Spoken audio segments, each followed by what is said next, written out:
तोड़ो कारा तोड़ो स्वामी विवेकानंद के जीवन पर लिखा हुआ एक वृहद उपन्यास है। इस उपन्यास के द्वारा हम स्वामी विवेकानंद के जीवन की सभी घटनाओं को विस्तार से जान सकते हैं। उपन्यास का अब तक का सारांश इस प्रकार है। नरेंद्र का जन्म होने पर पूरे परिवार में खुशियों का माहौल है, लेकिन चेहरा दादा से मिलने के कारण परिवार किसी आशंका से भी ग्रस्त है। अपनी तार्किक व विलक्षण बुद्धि से बालक नरेंद्र हमेशा सभी को विस्मित कर देते हैं। अपनी माँ से पौराणिक कथाएं सुनकर बड़े होते हैं। जीवन की कुछ घटनाओं ने उनके बाल मन पर गहरा प्रभाव छोड़ा। इनके पिता के साथ प्रत्येक स्थान पर धोखा होता है, लेकिन फिर भी वे अपनी अच्छाइयां नहीं छोड़ते। नरेंद्र के मस्तिष्क में उम्र के साथ साथ ईश्वर को देखने की इच्छा भी बलवती होती जाती है। इसी सिलसिले में उनका मिलना रामकृष्ण परमहंस से होता है। यहाँ दक्षिणेश्वर की घटनाओं के विवरण में प्रारंभ होता है इस उपन्यास का अध्याय 38। तो आइए शुरू करते हैं। अध्याय 38 शुरू करते हैं। राखाल अपने गांव से लौटा था। उसके साथ बाबूराम घोष और रामदयाल थे। दक्षिणेश्वर पहुंचते पहुंचते संध्या हो गई थी। ठाकुर अपने कमरे में नहीं थे। पूछने पर ज्ञात हुआ कि ठाकुर जगदम्बा के मंदिर गए हैं। राखाल वहां जाकर उन्हें ले आया। लौटते समय ठाकुर के पग लड़खड़ा रहे थे। कदाचित वे भावावेश में थे। उसी प्रकार अपने कमरे में प्रविष्ट होकर वे अपनी छोटी चौकी पर बैठ गए। उन्हें प्रकृतिस्थ होने में कुछ समय लगा। स्वाभाविक अवस्था में लौटकर उन्होंने राखाल से आगंतुकों का परिचय पूछा। उन्होंने कोहनी से अंगुली तक बाबूराम के हाथ की परीक्षा की, वजन जांचा और कुछ क्षण अपने हाथ में पकड़े रखकर बोले, अच्छा है। फिर उन्होंने रामदयाल की ओर देखा। कलकत्ते से आए हो? जी। नरेंद्रनाथ दत्त को जानते हो? जी, रामदयाल ने कहा। ठाकुर कुछ उत्साहित हो उठे। स्वस्थ तो है? रामदयाल ने नरेंद्र के स्वस्थ होने की सूचना दी तो बोले, वह बहुत दिनों से यहाँ आया नहीं है। उसे देखने की बहुत इच्छा होती है। एक बार उसे यहाँ आने के लिए कह देना। जी, कह दूंगा। ठाकुर निश्चिंत हो गए। बहुत देर तक ईश्वर संबंधी चर्चा करते रहे। भोजन आया तो सबका ध्यान इस ओर गया कि रात काफी हो गई है। ठाकुर के कमरे के पूर्व की ओर आंगन के उत्तरी बरामदे में बाबूराम और रामदयाल ने सोने की व्यवस्था की। राखाल के लिए ठाकुर के कमरे के भीतर ही बिस्तर लगाया गया था। लेटने के पश्चात 1 घंटा भी नहीं बीता था कि ठाकुर बाहर बरामदे में आ गए और पुकार कर बोले, रामदयाल, सो गए क्या? रामदयाल और बाबूराम दोनों ही उठ बैठे। जी नहीं। देखो, नरेंद्र के लिए मेरा हृदय कोई इस प्रकार मरोड़ रहा है जैसे अंगोछे को सुखाने के लिए मरोड़ा जाता है। उसे एक बार भेंट करने के लिए कहना। वह शुद्ध सत्वगुण का आधार और साक्षात नारायण है। बीच बीच में उसे देखे बिना मैं रह नहीं सकता। ठाकुर के स्वर में उनके हृदय की वेदना साक्षात बोल रही थी। रामदयाल कुछ समय से दक्षिणेश्वर आ जा रहा था। ठाकुर के बालक के से व्यवहार से वह परिचित था। उनका आचरण देखकर वह समझ गया कि ठाकुर भावाविष्ट हो गए हैं। ठाकुर को आश्वस्त करते हुए बोला, भोर होते ही मैं नरेंद्र से मिलकर उसे यहाँ आने के लिए अवश्य कह दूंगा। अवश्य कह देना, ठाकुर बोले। उसे समझाकर कहना कि मैं कितना व्याकुल हूँ। वह अवश्य आए। मैं उसे अवश्य कह दूंगा, रामदयाल ने उन्हें पुनः आश्वस्त किया। ठाकुर लौट गए। वे अपने बिस्तर पर लेट तो गए, किंतु उन्हें नींद नहीं आई। वे काफी देर तक करवटें बदलते रहे। उनका ध्यान बार बार इस ओर जाता था कि उन्होंने बहुत दिनों से नरेंद्र को नहीं देखा है और बाहर बरामदे में एक ऐसा व्यक्ति लेटा है जो न केवल कलकत्ते में रहता है वरन नरेंद्र को जानता भी है। उसके माध्यम से नरेंद्र तक उनका संदेश पहुंच सकता था। तो फिर वे अपने बिस्तर पर लेटे हुए क्या कर रहे हैं? उन्हें रामदयाल से आग्रह करना चाहिए कि वह नरेंद्र को अवश्य भेजे। उन्हें यह स्मरण ही नहीं रहा कि वे घंटा भर पहले ही रामदयाल से इस प्रकार का आग्रह करके लौटे हैं। वे उठ बैठे और धीरे धीरे चलते हुए दबे पांव बाहर बरामदे में आकर धीमे से बोले, रामदयाल, तुम सो तो नहीं गए? रामदयाल गहरी निद्रा में नहीं था। उनिंदी अवस्था में ठाकुर की आवाज सुनकर वह उठ बैठा और बोला, क्या बात है ठाकुर? ठाकुर बहुत करुण स्वर में बोले, नरेंद्र को देखे बिना हृदय में कैसी तो यंत्रणा हो रही है। उनका स्वर ग्लानि का भाव लिए हुए था। मैं तुम लोगों की नींद खराब कर रहा हूँ, किंतु क्या करूं, मुझसे रहा नहीं जाता। नरेंद्र से अवश्य कहना कि वह यहाँ आए। अवश्य कहूंगा ठाकुर, रामदयाल ने उन्हें आश्वासन दिया। अच्छा, मैं चलता हूँ, ठाकुर बोले। तुम लोग सो जाओ। ठाकुर चले गए, किंतु 1.5-2 घंटे पश्चात पुनः उसी याचना के साथ लौट आए। सारी रात यही क्रम चलता रहा। बाबूराम को अपनी नींद खराब होने का उतना कष्ट नहीं था जितना ठाकुर की इस कातरता का। उसके मन में बार बार यह भाव आ रहा था कि जिस व्यक्ति के लिए इनके मन में इतना प्रेम और इतनी आतुरता है, वह व्यक्ति यहाँ न आकर कितनी कठोरता बरत रहा है। प्रातः नहा धोकर जगदम्बा मंदिर में दर्शन कर ठाकुर के चरणों में प्रणाम कर विदा होने के लिए वे आए तो ठाकुर अपेक्षतया कुछ अधिक सामान्य लगे। बाबूराम ने अपने स्वर को सायास कोमल करके पूछा, ठाकुर, यह नरेंद्र कौन है जिसके लिए आप इतने व्याकुल रहते हैं? नरेंद्र? ठाकुर हंसे। विश्वनाथ दत्त का बेटा है नरेंद्र। वह तो है ही, बाबूराम ने कहा, किंतु उसमें ऐसा क्या है जिसने आपको इस प्रकार आतुर बना रखा है? ठाकुर ने उन दोनों की ओर देखा और बोले, एक दिन मैंने स्वप्न देखा, मन समाधि के मार्ग में ज्योतिर्मय पथ में ऊपर उठता जा रहा है। चंद्र सूर्य नक्षत्र युक्त स्थूल जगत का सहज में ही अतिक्रमण कर वह पहले सूक्ष्म भाव जगत में प्रविष्ट हुआ। उस राज्य के ऊंचे ऊंचे स्तरों में वह जितना ही उठने लगा उतना ही अनेक देवी देवताओं की मूर्तियां पथ के दोनों ओर दिखाई पड़ने लगी। क्रमशः वह उस राज्य की अंतिम सीमा पर जा पहुंचा। वहां देखा, एक ज्योतिर्मय पर्दे के द्वारा खंड और अखंड राज्यों का विभाजन किया गया है। उस पर्दे को लांघ कर मन क्रमशः अखंड राज्य में प्रविष्ट हुआ।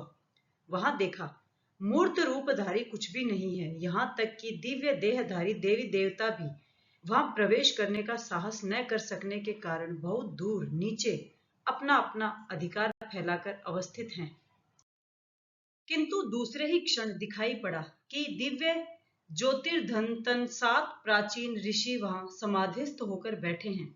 समझ लिया कि ज्ञान और पुण्य में तथा त्याग और प्रेम में ये लोग मनुष्य का कहना ही क्या, देवी देवताओं तक के परे पहुंचे हुए हैं। विस्मित होकर इनके महत्व के विषय में सोचने लगा। उसी समय सामने देखा, अखंड भेद रहित समरस ज्योतिर्मंडल का एक अंश घनीभूत होकर एक दिव्य शिशु के रूप में परिणत हो गया। वह शिशु उनमें से एक के पास जाकर अपने कोमल हाथों से आलिंगन करके अपनी अमृतमय वाणी से उन्हें समाधि से जगाने की चेष्टा करने लगा। शिशु के कोमल प्रेम स्पर्श से ऋषि समाधि से जागृत हुए और अध खुले नेत्रों से उस अपूर्व बालक को देखने लगे। उनके मुख पर प्रसन्नोज्ज्वल भाव देखकर ज्ञात हुआ मानो वह बालक उनका बहुत दिनों का परिचित हृदय का धन है। वह अद्भुत देव शिशु अति आनंदित होकर उनसे बोला, मैं जा रहा हूं, तुम्हें भी आना होगा। उसके अनुरोध का ऋषि ने कोई उत्तर न दिया, किंतु उनके प्रेममय नेत्रों से अंतर की सम्मति प्रकट हो रही थी। इसके अनंतर ऋषि बालक को उसी प्रेममय दृष्टि से देखते हुए पुनः समाधिस्थ हो गए। उस समय आश्चर्यचकित होकर मैंने देखा कि उन्हीं के शरीर मन का एक अंश उज्जवल ज्योति के रूप में परिणत होकर विलोम मार्ग से धरा धाम में अवतीर्ण हो रहा है। ठाकुर ने बाबूराम की ओर देखा। नरेंद्र को देखते ही मैं समझ गया था कि यही वह है। बाबूराम अवाक खड़ा रह गया। उसकी तो कल्पना में भी कहीं नहीं था कि उसके प्रश्न के उत्तर में ठाकुर इस प्रकार की अद्भुत बात सुनाएंगे। किंतु उस अवस्था में भी उसके मन में जिज्ञासा उठी कि वह देव शिशु कौन था, क्या स्वयं ठाकुर? किंतु क्या ठाकुर इस बात को स्वीकार करेंगे? अगला दृश्य। आज ठाकुर बड़े आनंद में हैं। दक्षिणेश्वर के काली मंदिर में नरेंद्र आया है। ठाकुर के कुछ और अंतरंग भक्त भी हैं। नरेंद्र ने यहीं आकर स्नान किया और प्रसाद पाया। ठाकुर के कमरे में राखाल, रामलाल, हाजरा और मास्टर महेंद्र गुप्त हैं। नरेंद्र के साथ उसके मित्र प्रियनाथ और भवनाथ भी आए हैं। भोजन हो जाने पर ठाकुर ने अपने ही कमरे में बिस्तर लगा देने के लिए कहा, जिससे ये लड़के वहां आराम कर सके। बिस्तर लगा दिया गया तो लड़के उस पर बैठ गए। ठाकुर भी उनके समवयस्क के समान उनके निकट ही बिस्तर पर आ बैठे। साधना की एक स्थिति के बाद केवल ईश्वर संबंधी बातें सुनने की ही व्याकुलता होती थी। ठाकुर बोले, भागवत, अध्यात्म, रामायण, महाभारत, कहाँ इनका पाठ हो रहा है? यही सब ढूंढता फिरता था। आर्यादह के कृष्ण किशोर के पास अध्यात्म रामायण सुनने जाया करता था। ठाकुर अपनी मौज में आ गई। कृष्ण किशोर की आस्था अद्भुत है। वह वृंदावन गया था। वहां एक दिन उसे प्यास लगी। कुएं के पास जाकर उसने वहां खड़े व्यक्ति से पानी मांगा। उस व्यक्ति ने उत्तर दिया, मैं नीच जाति का हूं और आप ब्राह्मण हैं। मैं कैसे आपको पानी निकाल दूं? कृष्ण किशोर ने कहा, तू कह शिव। शिव कहने से ही तू शुद्ध हो जाएगा। उस व्यक्ति ने शिव शिव कहकर कुएं से जल निकाला। निष्ठावान ब्राह्मण होकर भी कृष्ण किशोर ने वही जल पिया। कैसा विश्वास है। ठाकुर ने अपनी मौज में दूसरी कथा आरंभ की। आर्यादह के घाट पर एक साधु आया था। हमने सोचा कि एक दिन देखने जाएंगे। काली मंदिर में मैंने हलधारी से कहा कि कृष्ण किशोर और मैं साधु दर्शन के लिए जाएंगे, तुम चलोगे? हलधारी ने कहा, एक मिट्टी का पिंजरा देखने जाने से क्या होगा? हलधारी गीता और वेदांत पढ़ता था न, इसी से उसने साधु शरीर को मिट्टी का पिंजरा बताया। मैंने जाकर कृष्ण किशोर से वह बात कही तो वह बड़े क्रोध में आ गया। उसने कहा, जो ईश्वर चिंतन करता है, राम चिंतन करता है और जिसने उसी उद्देश्य से सर्व त्याग किया है, क्या उसका शरीर मिट्टी का पिंजरा है? हलधारी नहीं जानता कि भक्त का शरीर चिन्मय होता है। उसे इतना क्रोध आ गया कि जब काली मंदिर में फूल तोड़ने आया करता था तो हलधारी से भेंट होने पर मुंह फेर लेता था, उससे बोलता तक नहीं था। उसने तो मुझसे भी पूछा था, तुमने जनेऊ क्यों फेंक दिया? ठाकुर ने जैसे अपना रहस्य बताया। जब मेरी वह अवस्था हुई तब आशीवन की आंधी की तरह एक भाव आकर वह सब कुछ न जाने कहां उड़ा ले गया, कुछ पता ही न चला। पहले का एक भी चिन्ह नहीं बचा। चैतन्य ही जैसे लुप्त हो गया था। जब कपड़ा ही खिसक जाता था तो जनेऊ कैसे रहे? ठाकुर रुके। मैंने उससे कहा, एक बार तुम्हें भी उन्माद हो जाए तो तुम समझो। फिर हुआ भी वैसा ही, उसे उन्माद हो गया। तब वह केवल ओम ओम कहा करता और एक कोठरी में चुपचाप बैठा रहता था। यह समझकर कि वह पागल हो गया है, लोगों ने वैद्य को बुलाया। नाटागढ़ का राम कविराज आया। कृष्ण किशोर ने उससे कहा, मेरा रोग तो दूर कर दो, किंतु देखो मेरे ओंकार को मत छुड़ाना। ठाकुर ने लड़कों के साथ मिलकर ठहाका लगाया। एक दिन मैंने जाकर देखा कि वह बैठा सोच रहा है। पूछा, क्या हुआ है? बोला, टैक्स वाले आए थे इसलिए सोच में पड़ा हूं। उन्होंने कहा है रुपया न देने से घर का माल बेच लेंगे। मैंने पूछा, तो सोचकर क्या होगा? यदि वे उठा ले जाएं तो उठा ले जाने दो, और बांध कर ही ले जाएं तो तुम्हें थोड़े ही ले जा सकेंगे। तुम तो खे हो। खे क्या ठाकुर? लड़कों ने हंसते हुए पूछा। कृष्ण किशोर कहा करता था कि मैं आकाशवत हूं। ठाकुर ने बताया, वह अध्यात्म रामायण पढ़ता था न। तुम खे हो कहकर मैं उसे परिहास किया करता था, इसीलिए मैंने हंसी में कहा, तुम खे हो, टैक्स तुम्हें खींचकर नहीं ले जा सकेगा। ठाकुर स्वयं ही उन्मादावस्था के दूसरे लक्षण पर आ गए। उन्माद की दशा में मैं लोगों को सब कुछ स्पष्ट कह देता था, सच सच, किसी की भी परवाह नहीं करता था। अमीरों को देखकर मुझे डर नहीं लगता था। यदु मल्लिक के बगीचे में यतीन्द्र आया था। मैंने उससे पूछा, कर्तव्य क्या है? क्या ईश्वर का चिंतन करना ही हमारा कर्तव्य नहीं है? यतीन्द्र ने उत्तर दिया, हम संसारी आदमी हैं, हमारे लिए मुक्ति कैसी? राजा युधिष्ठिर तक को नरक दर्शन करना पड़ा था। मुझे बड़ा क्रोध आया। मैंने कहा, कैसे आदमी हो तुम? युधिष्ठिर का केवल नरक दर्शन ही तुम्हें याद रहा है? युधिष्ठिर का सत्य वचन, क्षमा, धैर्य, विवेक, वैराग्य, ईश्वर भक्ति, यह सब तुम्हें याद नहीं रहता? मैं और भी बहुत कुछ कह देता, किंतु हृदय ने मेरा मुंह दबा दिया। मुझे काम है कहकर यतीन्द्र चला गया। कुछ समय बाद वह सौरेंद्र ठाकुर के घर पर मिला। मैंने कहा, मैं तुम्हें राजा वाजा नहीं कह सकूंगा क्योंकि वह झूठ है। उसने मुझसे थोड़ी सी बात की और चला गया। उसी उन्माद की दशा में एक दिन वराह नगर के घाट पर मैंने देखा कि जय मुखर्जी जप कर रहा है, किंतु अनमना होकर। मैंने उसे निकट जाकर उसे 2 थप्पड़ लगा दिए। एक दिन रासमणि दक्षिणेश्वर में आई। पूजा के समय वह आया करती थी और मुझसे 2-1 गीत गाने को कहती थी। मैं गीत गा रहा था, देखा कि वह अनमनी होकर पुष्प चुन रही है। बस 2 थप्पड़ जमा दिए। तब होश संभाल कर हाथ बांधे रही। हलधारी से मैंने कहा, भैया यह कैसा स्वभाव हो गया है, क्या उपाय करूं?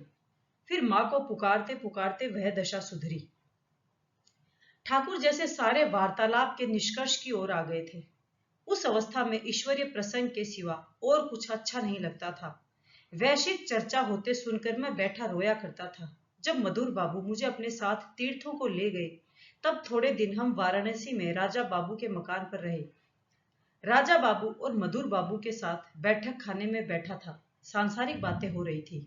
इतने रुपए का नुकसान हुआ है, इतने का लाभ। मैं रोने लगा। कहा, माँ, मुझे यह कहाँ ले आई? मैं रासमणि के मंदिर में ही ठीक था। तीर्थ करते समय भी वे ही कामिनी कांचन की बातें। सहसा ठाकुर रुक गए। अच्छा, अब थोड़ा आराम करो। नरेंद्र, तू भी थोड़ा सो ले। उठकर घूमने मत चल देना। ठाकुर उठकर अपने छोटे तख्त पर आकर लेट गए। तीसरा प्रहर हुआ और मृदंग बजने लगा। राखाल, लाटू, महेंद्रगुप्त, नरेंद्र का ब्रह्म मित्र प्रियनाथ सब ही थे। नरेंद्र ने गाना आरंभ किया। ऐ मन तू चिदगन हरि का चिंतन कर। उनकी मोहन मूर्ति की कैसी अनुपम छटा है। पहला गीत समाप्त होते ही उसने दूसरा, फिर तीसरा गीत आरंभ किया। मृदंग और करताल अपने चरम पर थे। ठाकुर को घेर कर नरेंद्र तथा अन्य लड़के कीर्तन कर रहे थे। अंत में नरेंद्र ने स्वयं मृदंग उठा लिया और जैसे उन्मत्त होकर ठाकुर के साथ गाने लगा। आनंद से मधुर ब्रह्म नाम का उच्चारण करो। कीर्तन समाप्त हो गया, किंतु ठाकुर को दूसरे ही प्रकार का उन्माद हो गया था। वे नरेंद्र को बार बार अपने वक्ष से लगा रहे थे। आह, आज तूने मुझे कैसा आनंद दिया। ठाकुर के हृदय से जैसे प्रेम सरिता उमड़ रही थी। आज वे अपने प्रेम में सबको डुबो देना चाहते थे। वे प्रेमोन्मत्त से होकर जैसे स्वयं को नियंत्रित करने के लिए उत्तर के लंबे बरामदे में निकल आए और अकेले ही एक सिरे से दूसरे सिरे तक जल्दी जल्दी टहलने लगे। बीच बीच में बोलने भी लगते थे, जैसे जगदम्बा से बातें कर रहे हों। और फिर जाने क्या हुआ, उन्मत्त की भांति लड़ते हुए बोले, तू मेरा क्या बिगाड़ लेगी? नरेंद्र, प्रियनाथ और महेंद्र गुप्त चकित रह गए। जाने किससे झगड़ा कर रहे थे। जगदम्बा से तो वे कभी इस प्रकार नहीं बोलते थे। किसी ने उन्हें नहीं टोका। वे स्वयं ही लड़ झगड़ कर शांत हो गए। उस झगड़े का लेश मात्र प्रभाव भी न था उनके चेहरे पर, न उनके व्यवहार में। उसके विपरीत वे तो अत्यंत उल्लास में थे। आज रात तू यहीं रह जा नरेंद्र, ठाकुर ने कहा। रात को पंचवटी में साधना कर। मैंने नानी से कहकर आया हूँ, न माँ से, नरेंद्र ने अनायास ही उत्तर दिया। कोई माँ अपने पुत्र को मांगने पर तपस्या के लिए अनुमति देती है क्या? किंतु तत्काल ही ठाकुर का स्वर बदल गया। माँ तो यहाँ भी है, उसे ही बता दे। भवतारिणी के मंदिर वाली माँ? नरेंद्र हंसा। मंदिर वाली माँ, नौबत खाने वाली माँ। ठाकुर भी हंसे। पर तू कैसे कहेगा, तेरा तो अभी माँ से परिचय ही नहीं है। नरेंद्र देख रहा था कि ठाकुर शब्दों के साथ खिलवाड़ कर रहे थे, किंतु निश्चय ही वे उसे उपालंब भी दे रहे थे कि दक्षिणेश्वर आकर भी उसने काली से परिचय प्राप्त नहीं किया था। नरेंद्र भी उनके परिहास में सम्मिलित हो गया। क्या कहीं भी माँ से कहने से काम चल जाएगा? माँ तो एक ही है, ठाकुर बोले। मात्र शक्ति का विभाजन कैसे किया जा सकता है? यहाँ हो, वहां हो, कहीं हो। वे नरेंद्र की ओर मुड़े। तो आज रात को रुक जाएगा न? पंचवटी में साधना करने का प्रस्ताव रखकर ठाकुर ने नरेंद्र को पहले ही लुभा लिया था। उसकी तो जैसे मनोवांछित कामना पूरी हो रही थी। रुक जाऊंगा, नरेंद्र बोला। ठाकुर का उल्लास मर्यादा तोड़कर प्रकट हुआ। आज तूने मेरे लिए महोत्सव की सृष्टि कर दी नरेन। उनकी स्थिति उस बालक की सी थी जिसने घर आए किसी प्रिय अतिथि को लौटते समय अपने आग्रह से पुनः रोक लिया हो। अरे वृंदा, ठाकुर ने कहारन को पुकारा। जा, नौबत खाने में जाकर माँ से कह दे, आज नरेंद्र भी यहीं भोजन करेगा। वे अपने भतीजे की ओर मुड़े। रामलाल, वहां मेरे कमरे के दक्षिण पूर्व वाले बरामदे में भोजन के लिए चौकियां लगवा दे। ठाकुर प्रसन्न मन अपने कमरे में चले गए। सहसा नरेंद्र ने देखा कि वहां सन्नाटा छा गया है। ठाकुर चले गए हैं और सबका संवाद रुक गया है। आजकल के लड़कों के विषय में क्या धारणा है आपकी? नरेंद्र ने वह सन्नाटा तोड़ने के लिए महेंद्र गुप्त से वार्तालाप आरंभ किया। बुरे नहीं हैं, महेंद्र गुप्त ने उत्तर दिया, किंतु वे धर्म का उपदेश नहीं पाते। मैंने स्वयं जो देखा है उससे तो जान पड़ता है कि सबके सब बिगड़ ही रहे हैं। नरेंद्र बोला। चुरूट पीना, ठट्ठेबाजी, ठाट बाट, स्कूल से भागना, यह सब तो सदा से होते देखा था, किंतु खराब और बदनाम स्थानों पर जाना। महेंद्र गुप्त को अपना समय याद आ गया। जब हम पढ़ते थे तब तो ऐसा न देखा न सुना। शायद आप बुरे लोगों से मिलते जुलते भी नहीं रहे होंगे, नरेंद्र बोला।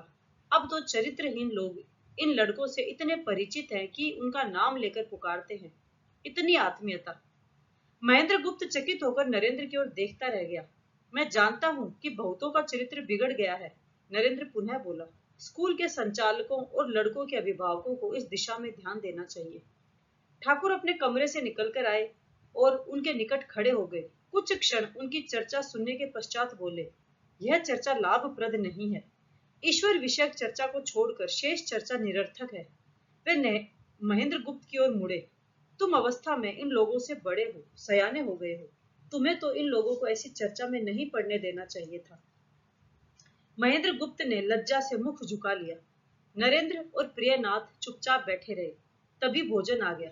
ठाकुर ने स्वयं निकट खड़े होकर उन लोगों को भोजन करवाया। वे अत्यंत आनंदमय स्थिति में थे, जैसे उनके घर कोई उत्सव हो रहा हो।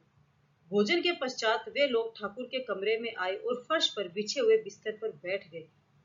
ठाकुर ने कहा, नरेंद्र, जरा वह गाना तो गा। चिदाकाश में पूर्ण चंद्र का उदय हुआ।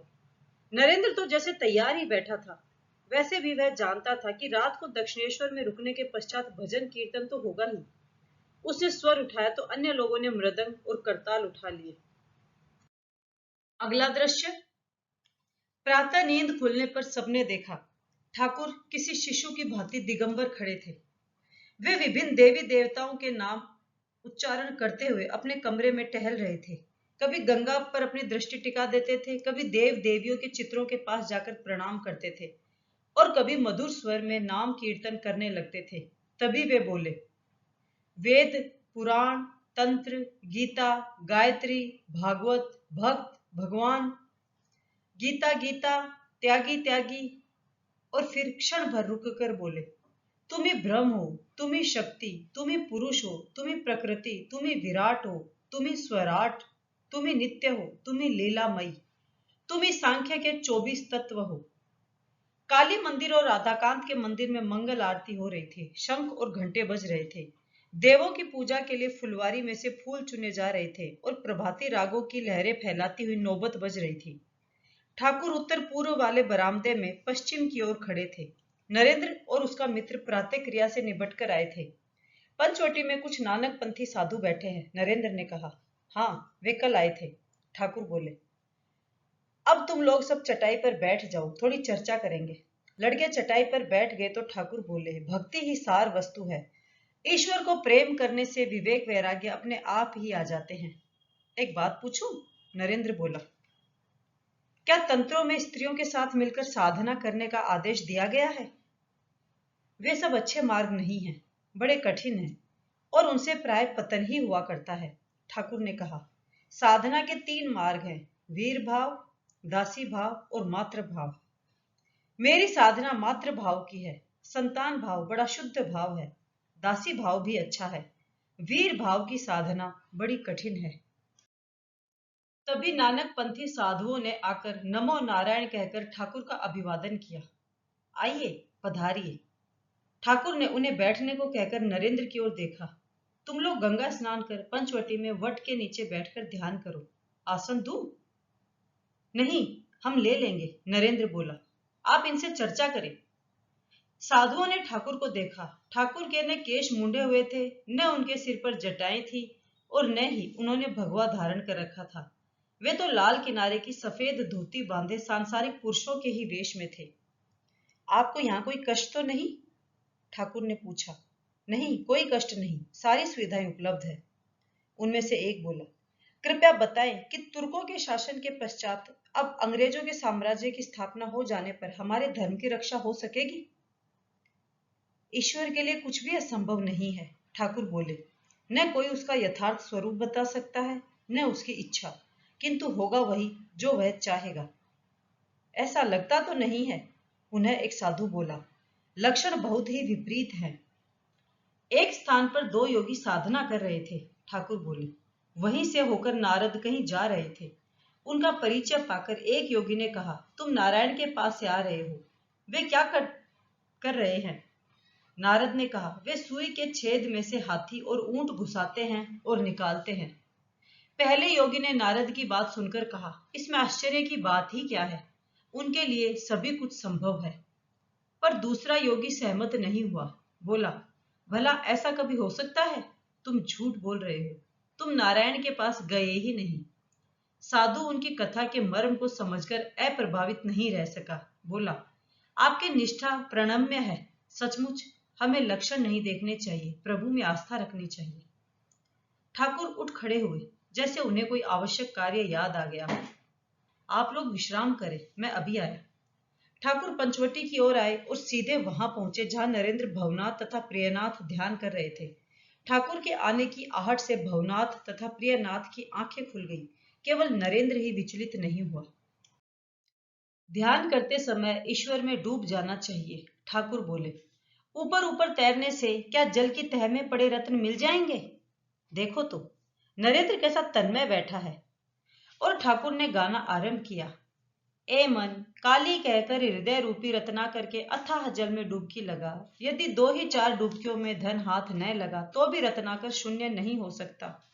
पूरा दम लेकर एक ऐसी डुबकी लगा कि तू कुल कुंडलिनी के पास पहुंच जाए। ए मन, ज्ञान समुद्र में शक्ति रूपी मुक्ताएं पैदा होती हैं। यदि तू शिव की युक्ति के अनुसार भक्ति पूर्वक ढूंढेगा तो तू उन्हें पा सकेगा। उस समुद्र में काम आदि 6 घड़ियाल हैं जो शिकार के लोभ में सदा भ्रमण करते हैं। तू विवेक रूपी हल्दी बदन में चुपड़ ले, उसकी गंध से वे तुझे नहीं छुएंगे। कितने ही लाल और माणिक उस जल में पड़े हैं। राम प्रसाद का कहना है कि यदि तू कूद पड़ेगा तो तुझे वे सब के सब मिल जाएंगे। गीत से नरेंद्र की आंखें भी खुल गईं। वह अपने मित्रों के साथ चबूतरे से उतरकर ठाकुर के निकट आ गया। हृदय रूपी रत्नाकर के अथाह जल में काम आदि 6 घड़ियाल रहते हैं, पर वैराग्य रूपी हल्दी चुपड़ने से फिर वे तुम्हें न छुएंगे। अपने कमरे की ओर चलते हुए ठाकुर बोले, केवल पंडिताई या लेक्चर से क्या होगा यदि विवेक वैराग्य न हुआ। ईश्वर सत्य है, शेष सब कुछ अनित्य। वे ही वस्तु हैं, शेष सब अवस्तु। इसी का नाम विवेक है। पहले हृदय में उनकी प्रतिष्ठा करो। वक्तृता, लेक्चर आदि जो चाहो उसके बाद करना। केवल भ्रम करने से क्या होगा? यदि विवेक वैराग्य न रहा, वह तो व्यर्थ ही शंख फूंकना है। और ठाकुर ने एक कथा आरंभ कर दी। किसी गांव में पद्य लोचन नाम का एक लड़का था। लोग उसे पदुआ कहकर पुकारते थे। उसी गांव में एक प्राचीन और जीर्ण मंदिर था। भीतर कोई देव प्रतिमा भी नहीं थी। मंदिर की दीवारों पर पीपल और अन्य प्रकार के पेड़ पौधे उगाए थे। मंदिर के भीतर चमगादड़ अड्डा जमाए हुए थे। फर्श पर धूल, मिट्टी और चमगादड़ों की विष्ठा पड़ी रहती थी। मंदिर में कोई आता जाता ही नहीं था। एक दिन संध्या के थोड़ी देर बाद गांव वालों ने शंख की ध्वनि सुनी। मंदिर की दिशा में जोर से शंखनाद हो रहा था। गांव वालों ने सोचा कि किसी ने देव प्रतिष्ठा की होगी और अब संध्या के बाद आरती हो रही होगी। लड़के, बूढ़े, स्त्री, पुरुष सब दौड़ते हुए मंदिर के सम्मुख उपस्थित हो गए। देव दर्शन करेंगे और आरती देखेंगे। उनमें से एक ने मंदिर का दरवाजा धीरे से खोलकर देखा कि पद्य लोचन एक कोने में खड़ा होकर भों भों शंख बजा रहा है। देवता की प्रतिष्ठा नहीं हुई, मंदिर में झाड़ू तक नहीं लगाया गया। उसने चिल्लाकर कहा, तेरे मंदिर में माधव कहाँ पदुआ? तूने तो व्यर्थ ही शंख फूंककर हुल्लड़ मचा दिया है। उसमें 11 चमगादड़ दिन रात उड़ान भर रहे हैं। ठाकुर ने नरेंद्र और उसके साथी लड़कों की ओर देखा। यदि हृदय मंदिर में माधव प्रतिष्ठा की इच्छा हो, यदि ईश्वर लाभ करना चाहो तो भौं भौं शंख फूंकने से क्या होगा? पहले चित्त शुद्धि चाहिए। मन शुद्ध हुआ तो भगवान उस पवित्र आसन पर आ विराजेंगे। चमगादड़ की विष्ठा रहने से भगवान नहीं लाए जा सकते। 11 चमगादड़ का अर्थ है 11 इंद्रियां, 5 ज्ञानेंद्रियां, 5 कर्मेंद्रियां और 1 मन। पहले माधव प्रतिष्ठा, बाद में इच्छा हो तो वक्तृता, लेक्चर आदि देना। पहले डुबकी लगाओ, लाल उठाओ, फिर दूसरे का काम करो। ठाकुर का स्वर कुछ उदास हो गया। कोई गोता लगाना नहीं चाहता, न साधन, न भजन, न विवेक वैराग्य। 2-4 शब्द सीख लिए, बस लगे लेक्चर देने। शिक्षा देने का अधिकार सबको नहीं है। ईश्वर दर्शन के बाद यदि कोई उनका आदेश पाए तो वह लोगों को शिक्षा दे सकता है। ठाकुर थोड़ी देर रुके और फिर जैसे उनके मन में पुनः विचार की उच्छल तरंग आई। लोक शिक्षा देना बड़ा कठिन है। यदि ईश्वर का साक्षात्कार हो और वे आदेश दें तो यह संभव हो सकता है। नारद, सुखदेव आदि को आदेश हुआ था, शंकराचार्य को आदेश हुआ था। आदेश न मिलने से तुम्हारी बात कौन सुनेगा? कलकत्ता के लोगों की हुल्लड़बाजी तो जानते ही हो, जमकर कोई काम नहीं करते, बस इधर उधर कूद फांद। वे रुके, शायद समझ गए थे कि विषय से बहक गए हैं। बोले, परंतु हमें आदेश मिला है, यह सोच लेने से ही काम नहीं चलता। ईश्वर सचमुच ही दर्शन देते हैं और बातचीत करते हैं। इसी अवस्था में आदेश प्राप्त हो सकता है। इस प्रकार आदेश प्राप्त व्यक्ति की बातों में कितना जोर होता है। उसके कहने से पर्वत भी टल जाता है। सिर्फ लेक्चर से क्या होगा? लोग कुछ दिन सुनेंगे और फिर भूल जाएंगे, उसके अनुसार नहीं चलेंगे। ठाकुर का कमरा आ गया था। वे अपने तख्त पर जा बैठे। नरेंद्र और उसके मित्र फर्श पर बिछी चटाई पर बैठ गए।